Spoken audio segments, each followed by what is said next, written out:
How to download file from Telegram. Hello everyone, welcome to this channel. I'm Emily and I'm here to help you out today. So without any delay, let's get started. So first of all, launch the Telegram application on your device and make sure that you're logged into your account. After logging into you just have a tap on the profile that you want to download the file from.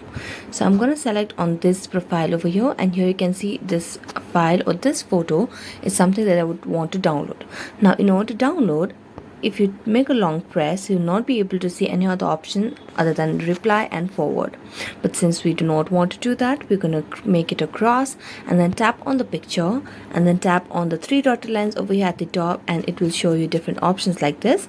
Now you just have to tap on save to gallery or over here.